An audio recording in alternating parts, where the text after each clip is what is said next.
Hello logofer, good morning to you all logofer. To nonton थाखाय मोनसे गोदान video लानानै फैबावलायबाय लोगोफोर बे भिडिअनि जादों लोगोफोर नोंथांमोना थांनायाव नायनानै एसेबाबो बुजिखाबाय जानांगौ थ लोगोफोर आं दिनै मानि बागै बाथ्रा बुंनो नागिरदों थ लोगोफोर आंनि दिनै बुंनाया जाहैबाय जे 17 जन जे हिनजावफोरखौ माने जोबथेना दोनदों नोंथांमोना बयबो मिथिखाबाय जानो हागौ जे निउसफोराव नुबाय जानो हागौ जे एसेबां दुखुनि बाथ्रा दिनै लोगोफोर थ बे 17 जन हिनजावफोरखौ माने बबेबा सिक्रेट जायगायाव बिहाराव माने सासे हिनजावा लांनानै माने फानहैदों आरोना नै बेबायदि आरोना दा बे माने मानसिफोरखौ माने माबा बेफोरबायदिनो मोसानो लाङो मायो खामानि मावहैयो नै बेफोरबायदि आरो गाज्रि खामानियाव बाहायो नै बेफोरबायदि आरोना थ जोबोद दुखुनि बाथ्रा लोगोफोर दासिमबो मोननो हायाखै बे 17 जन माने हिनजावफोरखौ दायो माने नागिरनायनि खामानिखौ मावगासिनो पुलिस डिपार्टमेन्टआ थ लोगोफोर नोंथांमोनाबो हाजासे सापर्ट खालाम लोगोफोर जे बे 17 जन हिनजावफोरखौ माने मोजाङै मोजां जे लाबोफिननो हानाय बायदि थ जोंनि बर' हारिया मानो बेफोरबायदि गावजों गाव एना एनि गावजों गाव बेफोरबायदि फानलायनाय मानाय थ मानो बेफोरबायदि नङा एक्चुअली जोंनि बर' हारियावल' बेफोरबायदिखौ बांसिन खोनायो आरोना थ आं जोबोद दुखु मोनो आरोना जोंनि बर' हारिया मानो बेफोरबायदि गावजों गाव जे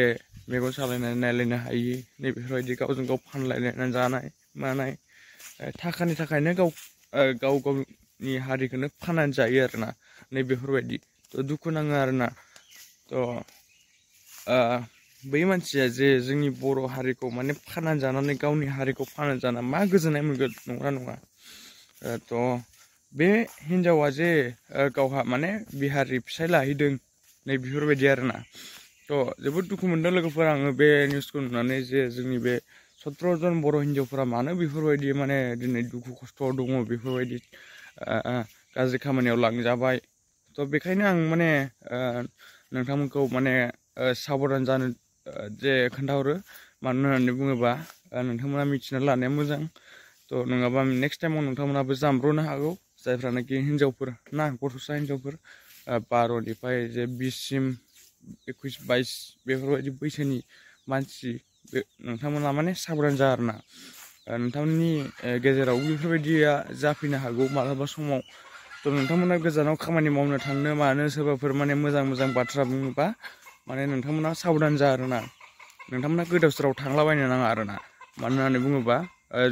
बोथोरा सोलायबायना